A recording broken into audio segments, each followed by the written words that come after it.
नमस्ते, स्वागत है आपका एसजीवीपी होलिस्टिक हॉस्पिटल के डॉक्टर्स टॉक में। और आज हमारे साथ हैं डॉक्टर सागर बेटाई सर। नमस्कार। He is director of neuro science department. नमस्ते सर। नमस्ते। सो आज हम जानेंगे पार्किंसन के बारे में कि पार्किंसन डिसीज क्या होता है। तो हम जानेंगे डिटेल में सर के साथ में कि सर पार्किंसन डिसीज क्या होता है। राइट। सो पार्किंसन डिजीज एक degenerative condition of the brain कहलाती है। मतलब कि ब्रेन के कुछ हिस्सों के जो कोश होते हैं, ज्ञान तंतु, वो सूखने लगते हैं। और वो स्पेसिफिकली वो कोश हैं जो डोपामिन को पैदा करते हैं। और ये डोपामिन नाम का तत्व जो है वो ब्रेन में पैदा होना कम हो जाता है। और डोपामिन का मेन रोल अगर हम कहें तो it is like spark plug of the engine, right. जो बॉडी का इंजन है उसके स्पार्क प्लग को जो शुरू करता है, जो बॉडी को किक स्टार्ट करता है, वो केमिकल को हम डोपामिन कहते हैं। इसकी कमी होने से ब्रेन में, बॉडी में धीमापन आना शुरू हो जाता है।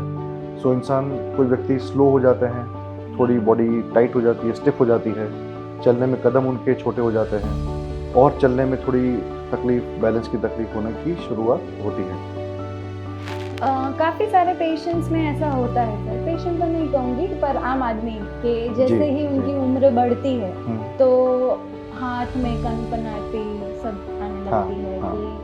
कि लगता है कि एज की वजह से है, वीकनेस आ गई है। तो क्या हम उनको बोल सकते हैं कि पार्किंसन हो सकता है? सी नॉट ऑलवेज, बट मैं आपको बताऊंगा कि डिफरेंस दोनों में क्या होता है। आम रूप पे क्या होता है कि एज के साथ हम सोचते हैं कि जो धीमापन है, थोड़ी कंपन है, तो ये एक उम्र का एक पार्ट है, ठीक है ना, एजिंग का एक पार्ट है। कभी कभी ऐसा लगता है। इस कारण से जो डायग्नोसिस है, जो निदान है पार्किंसन का, वो लेट हो जाता है कभी। सो लेट अस डिफरेंशिएट कि दोनों में क्या फ़र्क है। कि नॉर्मल एजिंग प्रोसेस की जो धीमी गति होती है वर्सेस पार्किंसन के कारण से जो लक्षण है, दोनों के डिफरेंस के बारे में थोड़ा बात करते हैं। कि इन पार्किंसन डिजीज़ जो कदम छोटे होने की शुरुआत होती है, कंपन होती है, ओवरऑल बॉडी की सब मूवमेंट्स थोड़ी धीमी हो जाती हैं, ये बहुत ही फास्ट प्रोग्रेस करती हैं। जैसे कि मानो कोई इंसान 60 साल की उम्र पे ठीक ठाक है, उनकी एज के हिसाब से सही चल रहे हैं। मानो कि 63 इयर्स की एज तक, मतलब कि 3 साल के अंदर अगर उनकी स्लोनेस बढ़ जाए, जो रोज़ाना उनके जो काम है वो धीमी गति से होने लग जाए, हाथ स्टिफ हो, ट्रेमर्स आने लग जाए, कंपन होना शुरू हो जाए, तो ये नॉर्मल नहीं है। कोई इंसान 60 साल से 63 साल की उम्र तक सडनली ओल्ड एज नहीं हो जाता, right. So that is not normal. But for example 60 years की एज से 70 इयर्स की एज तक जो मामूली सा थोड़ा सा जो हल्का धीमापन इन देयर वॉक अगर जो आता है, तो that is normal part of ageing. कोई इंसान जो 50 साल की उम्र पे जिस स्पीड से चलता है, 60 पे उससे थोड़ा सा कम चलता है, ठीक, right, 5 to 10%। Another 5% reduction in speed of walking happens say 60 to 70 years पे। But 60 years से 63 years की एज तक कोई इंसान अगर जो नॉर्मल था चलने में धीमा हो जाए, that is not normal. So we have to suspect कि कुछ प्रॉब्लम उसमें है। और कंपन जो है, by the way, normal ageing की निशानी नहीं है। So it never happens in a normal person. So कंपन भी है, स्टिफनेस है, कदम छोटे हैं और रैपिडली जो स्पीड कम हुई है, तो it has to be a sign of Parkinson disease. तो हम तुरंत जी, ही डॉक्टर को बिल्कुल कंसल्ट बिल्कुल करना बिल्कुल, यस। एक बार अगर पार्किंसन डायग्नोस हो जाता है तो क्या टेंशन लेने की ज़रूरत है? नहीं, Parkinson is not serious illness.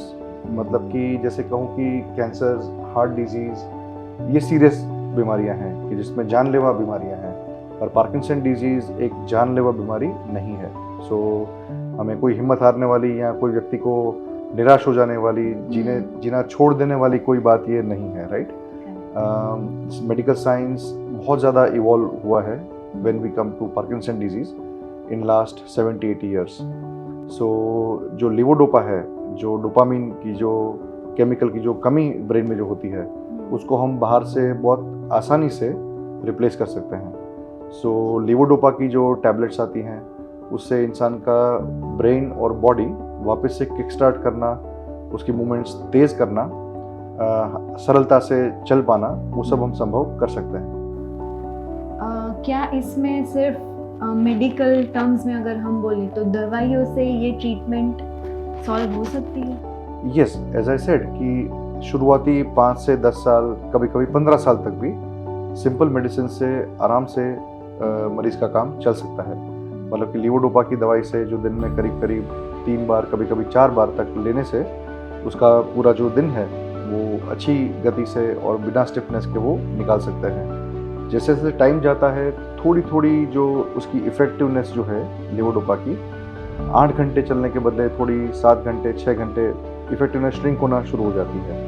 सो उस स्टेज पे हम कभी कभी जो लीवोडोपा नहीं है बट लीवोडोपा की जैसी दवाइयाँ दूसरी ऐड ऑन करते हैं और वो करके उनका ओवरऑल दिनचर्या जो है वो ठीक ठाक रूप में चला सकते हैं।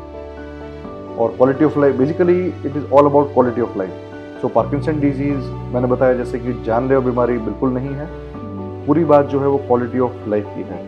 सो जब दवाई का इफेक्ट नहीं होता तब वो मरीज़ को हम बोलते हैं ऑफ स्टेट में होते हैं। ऑफ स्टेट का मतलब धीमापन, स्लोनेस, टाइटनेस, कदम छोटे होना, चलने में तकलीफ होनी, फ्रीजिंग ऑफ गेट हम बोलते हैं, वो चीज़ें होती हैं उनको। सो फ्रीजिंग ऑफ गेट मतलब कि दिमाग से और ऊपर के शरीर से इंसान को आगे चलना है पर कदम से वो आगे नहीं चल पाता। सो जो उनके कदम है वो उतने हेल्प नहीं करते जितना अपर बॉडी आगे जाना चाहता है। सो सेंटर ऑफ ग्रेविटी सीधा रहने के बदले आगे की तरफ लीन हो जाता है। ऐसे स्थिति में कभी कभी गिरने का डर रहता है। सो पार्किंसन डिजीज़ में केवल और केवल फॉल्स, मतलब कि गिरने से ही कोई नुकसान हो सकता है। अगर हम फॉल्स प्रिवेंट करें, उनकी बैलेंस और गेट की ट्रेनिंग ढंग से करें, उनका पोस्चर है, उनके कदम किस तरह पड़ते हैं उसको हम ठीक रखें और कुछ भी करके हम फॉल्स प्रिवेंट करें, तो कोई भी इमरजेंसी या कोई चिंतालायक बात पार्किंसन डिजीज़ में बहुत सारे सालों तक कोई नहीं आती है। बट जैसे से वो इंसान ऑफ स्टेट अगर बढ़ता जाता है उसका, तो ये सब तकलीफें होने का उसकी शुरुआत हो जाती है। सो दवाई के माध्यम से हम 5, 10, 15 साल तक पेशेंट को ऑन स्टेट में रखने में सक्षम रहते हैं और ऑफ स्टेट को हम हो सके उतना मिनिमाइज करते हैं। ऑन स्टेट मतलब नॉर्मल स्टेट, आपको मेरे जैसा स्टेट। ऑफ स्टेट मतलब कि दवाई का जब बेनिफिट नहीं चल रहा, जब स्लोनेस बहुत ज़्यादा है, स्टिफनेस है, चल नहीं पा रहे, फ्रीजिंग ऑफ गेट है, दैट इज ऑफ स्टेट। तो सर जैसे कि आपने बताया कि ऑफ स्टेट वाला जो पोर्शन आया जहाँ पे दवाइयों की मात्रा अब काम नहीं कर रही है, तो उस दौरान हमको क्या करना चाहिए? राइट। सो जो स्पेसिंग दवाई का हम पहले 8 घंटे पे रखते थे, दिन में 3 बार केवल देते थे लीवोडोपा को, उसको हम ज़्यादा फ्रीक्वेंटली देने की आवश्यकता पड़ती है। मतलब कि जो दवाई 8 घंटे पे थी अब वो शायद 6 घंटे पे देनी पड़े, हर 6 घंटे पे, मतलब कि दिन में 4 बार। फिर और जब उसकी बेनिफिट का जो पीरियड है वो श्रिंक होने लग जाए तो दिन में 5, 6, 7 बार तक भी कभी कभार आवश्यकता पड़ती है, डोज बढ़ाना पड़ता है, डोज की फ्रीक्वेंसी बढ़ानी पड़ती है। क्योंकि चाहे कितना भी डोज दे दें पर वो डोज की जो बेनिफिट की जो इंटरवल है वो केवल 2, 3 या 4 घंटे तक ही सीमित रहता है। तो उसके बाद पेशेंट तुरंत ऑफ स्टेट में चले जाते हैं। सो उनकी जो पूरे दिन की जो पैटर्न है ना, जो मूवमेंट की, वो इस तरह रहती है। जब वो अच्छा है तो ऊपर जाता है, तुरंत जब बेनिफिट जाता है तो नीचे ऑफ स्टेट में रहता है, वापस दवाई दी तो ऊपर, तो ऑन ऑफ इस तरह से आते रहते हैं। शुरुआत में जो उनकी स्थिति स्मूथ ग्राफ था वो बहुत ज़्यादा फ्लक्चुएशन दिन भर में आने लगते हैं। सो इस पर काफ़ी बार ये भी होता है कि जब पेशेंट घर से बाहर निकले हैं, मानो कुछ किराने की दुकान पे कुछ लेने गए हैं, तो गए तब ऑन स्टेट में गए, मानो को 1 घंटा 2 घंटे लग गए वहाँ पे और दवाई का असर ख़त्म हो गया, तो वो काफ़ी बार वापस आने में उनको तकलीफ होती है क्योंकि वहाँ जाके वो ऑफ स्टेट में हो गए। तो ऑफ स्टेट में दवाई का असर चला गया, दवाई घर पे पड़ी है, so they have difficulty even coming back to their house. तो there are ways to circumvent this problem. So हम दवाई का, जैसे मैंने बताया कि इंटरवल कम कर देते हैं, हर 3-4 घंटे पे दवाई देनी पड़े। दूसरी ऐसी दवाइयाँ हैं जो लीवोडोपा जैसी होती हैं, उसको सप्लीमेंट करके हम साथ में ऐड कर सकते हैं जिससे थोड़ा ग्राफ दिन भर का स्मूथ रहे। सो इससे हम काफ़ी बार काम चला लेते हैं। और जैसे कि पार्किंसन डिसीज है हमारे पेशेंट को, तो क्या हम ऐसे पेशेंट्स को अकेले कहीं भी जाने का अलाउ कर सकते हैं? डिपेंड करता है कि पार्किंसन के कौन से स्टेज में ये मरीज़ हैं। मानो कि जो अर्ली स्टेज में हैं तो उनका दिन भर काफ़ी स्मूथली, जैसे मैंने बताया कि आसानी से ग्राफ काफ़ी ठीक ठाक रहता है, हाँ, ऑफ स्टेट बहुत ख़राब स्टेट नहीं होता है, off is not very bad, तो उन केसेस में we don't need to accompany the patient everywhere, but जैसे जैसे टाइम जाता है अगर उनका ऑफ स्टेट बहुत ख़राब होने लगता है, मतलब कि फ्रीजिंग ऑफ गेट हो जाए, गिरने का डर रहे, तो डेफिनेटली हमें वो टाइमिंग सेट करना पड़ता है कि जब हम उनको बाहर भेजते हैं अगर अकेले भी, तो वी मेक श्योर कि जितना पीरियड उनका ऑन का चलता है उतने पीरियड में वो जाके वापस अपने से आ जाए। पर एक और प्रॉब्लम भी होती है कभी कभी कि दवाई का असरकारकता जो है वो प्रेडिक्टेबल नहीं रहता काफ़ी बार, तो कभी कभी इफेक्ट मानो चला 2 घंटे, कभी चला 4 घंटे, और दूसरी चीज़ जब डोज लिया तो डोज लेने के बाद उसकी जो शुरुआत होती है बेनिफिट की कभी पौने घंटे में हो गई, कभी 2 घंटे बाद हुई, तो प्रेडिक्टेबिलिटी कभी कभी कम हो जाती है जैसे जैसे एडवांस करता है डिजीज़, कि दवाई की बेनिफिट की शुरुआत कब हो रही है, कभी जल्दी होगी कभी लेट होगी, तो वो टाइमिंग उस तरह से बाहर जाने का सेट कर नहीं पाते काफ़ी बार, so then they have to be accompanied by some family person. बाकी इनिशियल केसेस में कोई ऐसी तकलीफ नहीं रहती। डीबीएस सुना है मैंने कि पार्किंसन में होता है, it is a type of a treatment, correct, तो वो क्या होता है? So DBS is something like deep brain stimulation. So it is something like a pacemaker for the brain. सादी भाषा में कहूँ तो आपने शायद देखा हो तो हार्ट की गति जब कम हो जाती है तो चेस्ट वॉल पे उसकी बैटरी लगती है स्किन के नीचे, उसमें से माइक्रो वोल्टेज में करंट पल्सेटाइल वे में रिदमिक रूप से हार्ट को सप्लाई होते हैं, तो हार्ट एक्टिव रहता है। सेम वे में जो ब्रेन की जो सर्किट्स हैं जो अच्छी तरह कार्यरत नहीं है, जो डोपामिन को उत्पन्न नहीं कर पाती, उन्हीं सर्किट्स को इलेक्ट्रिकली स्टिमुलेट करने के लिए सेम वे बाहर बैटरी से चमड़ी के नीचे से एक वायर जाके ब्रेन में कनेक्ट होता है, स्पेसिफिकली एट दैट प्लेस जहाँ पे जो सर्किट्स को हमें स्टिमुलेट करना है, और जो काम डोपामिन करती है जिस सर्किट्स में, वही काम लिटरली फिजिकली इलेक्ट्रिकल स्टिमुलेशन से उस चीज़ को किया जाता है। Ultimately, brain is an electronic device. Yes, So correct. signals from the brain to through spine to nerves to muscles supply होता है पूरे बॉडी में, right?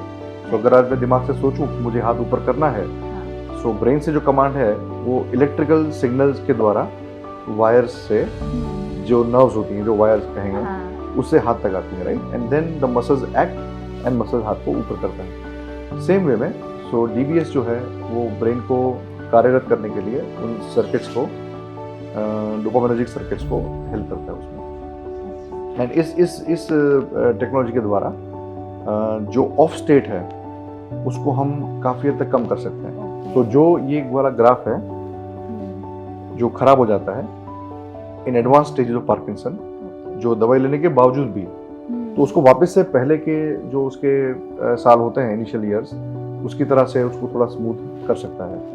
So DBS helps in improving the quality of life of the patient throughout the day. उनकी दिनचर्या में movements को ज़्यादा ख़राब होने से रोकता है, फॉल्स प्रिवेंट करता है, और उनका डे टू डे एक्टिविटी में वो इंडिपेंडेंट रह पाए, किसी पर निर्भर ना रहना पड़े, फैमिली में को चिंता ना करनी पड़े कि कब बाहर जाएं कब ना जाएं। तो ये माइक्रो मैनेजमेंट की आवश्यकता बहुत ही कम हो जाती है डीबीएस के बाद। डीपीएस हम एडवांस स्टेज में ही जी हाँ, यस पार्किंसन, करेक्ट। एक ब्रेन लीजन जैसा वर्ड भी मैंने कुछ सुना है कि पार्किंसन में होता है, तो वो Right. क्या होता है सर? सो ब्रेन लीजनिंग इज आधा सिमिलर है, आधा थोड़ा अलग भी है फ्रॉम डीबीएस।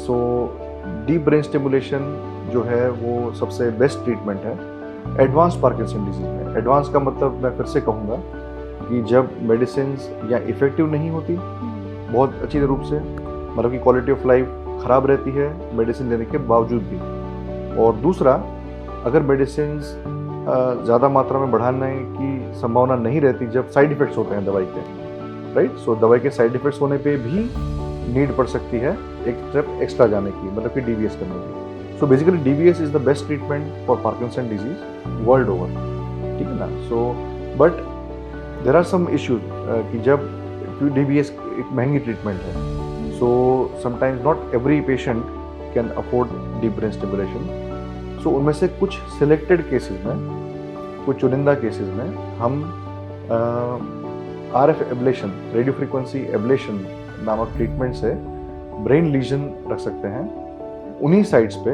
उन्हीं ब्रेन की सर्किट्स पे जहाँ पे हम इम्प्लांट को प्लेस करते हैं। DBS के जो इम्प्लांट है उसको जहाँ प्लेस करते हैं उसके बदले केवल बिना इम्प्लांट रखे, क्योंकि जो मेजॉरिटी खर्चा है पूरा ये इम्प्लांट का है, DBS के इम्प्लांट का खर्चा मेन है पूरी सर्जरी में।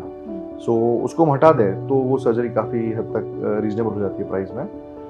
सो वो करने से हम सेम बेनिफिट्स दे सकते हैं for one side of the body, not for both the sides. तो होता क्या है कि मान लीजिए एक उदाहरण के रूप पे मानो कि ट्रेमर बहुत ज़्यादा है पेशेंट्स को, ठीक है ना, बाकी सिम्टम अगर कम है, मतलब कि स्टिफनेस कम है, स्लोनेस कम है, पर ट्रेमर ज़्यादा है केवल, और ट्रेमर के कारण से इंसान कोई काम नहीं कर पाता, तो मानो कि वो राइट हैंडेड है, तो राइट हैंड के लिए लेफ्ट साइड के ब्रेन में हम ब्रेन लीजन करके इस हाथ को स्थिर कर सकते हैं ताकि वो अपना काम आसानी से कर सके बिना DBS के।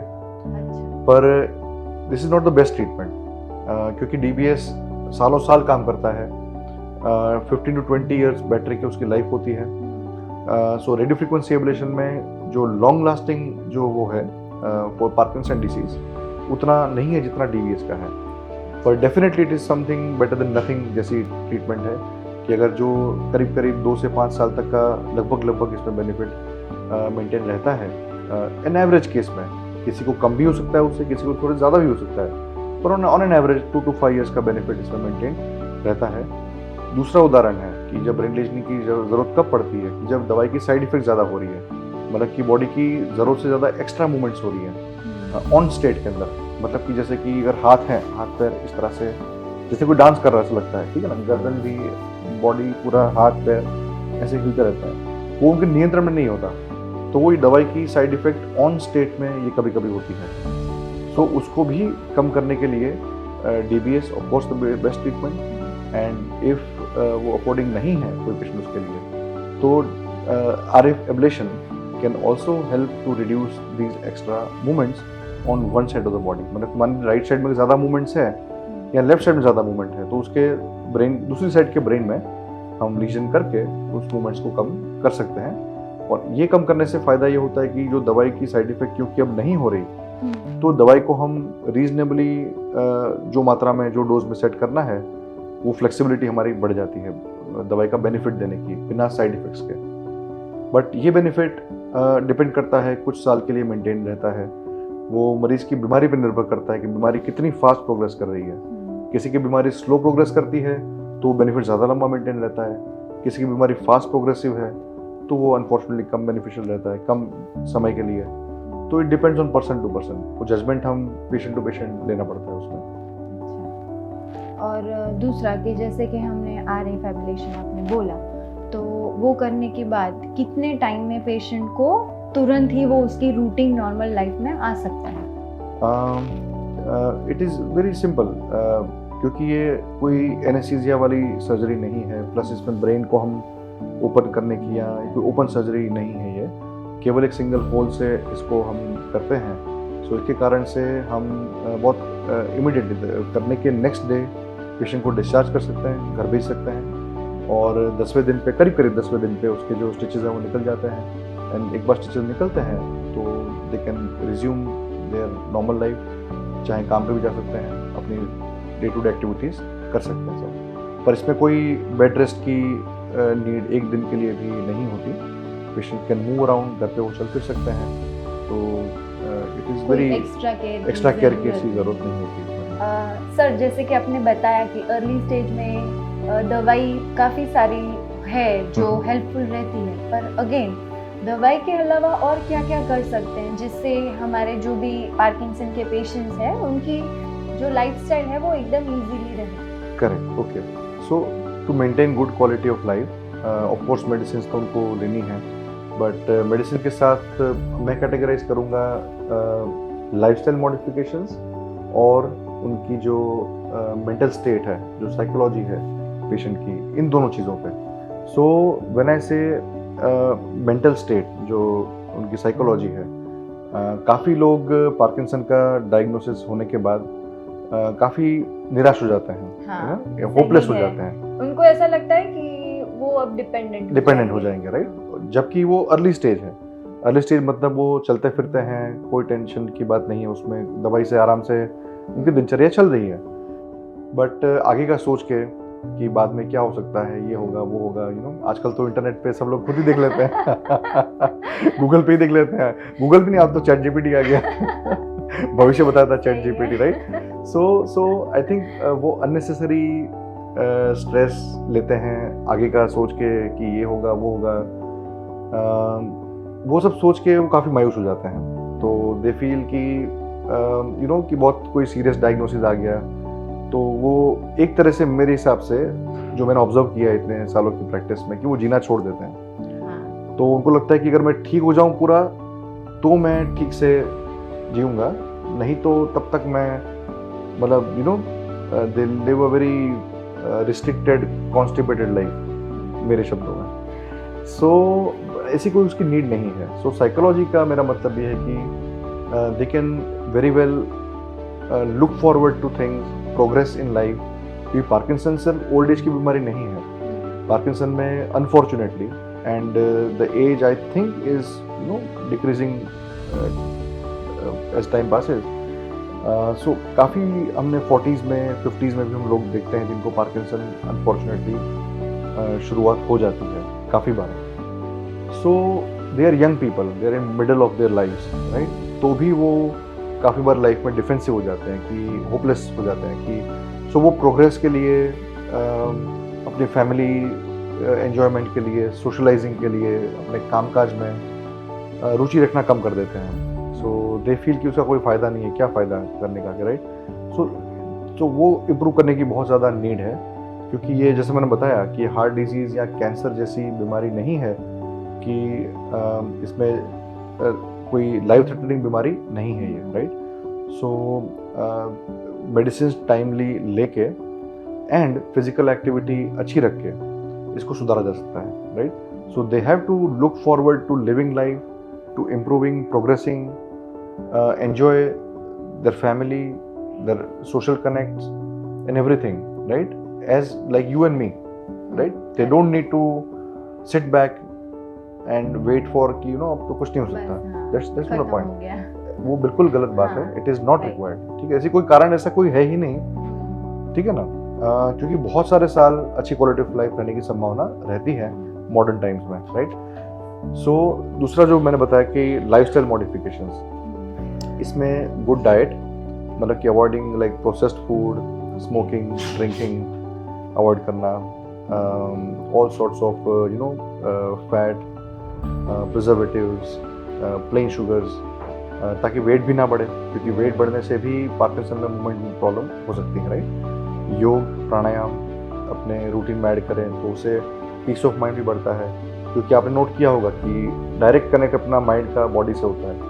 अगर मैं ज़्यादा चिंतित हूँ, गुस्से में हूँ, तो मेरा बॉडी का टोन बढ़ जाएगा। पार्किंसन में तो तुरंत दिखता है।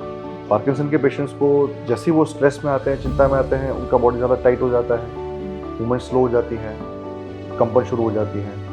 So it is direct connect with your mind. So अगर स्टेट ऑफ माइंड रिलैक्स्ड है, पीसफुल है, हैप्पी है, पॉजिटिव है, तो उनका बॉडी ज़्यादा रिलैक्स्ड रहता है, उनको चलने में आसानी रहती है। वही मेडिसिन का इफेक्ट और ज़्यादा अच्छा होता है। So there is a direct connection of our mind with our body. So a healthy mind leads to healthy body, and healthy body leads to healthy mind. So it's both ways.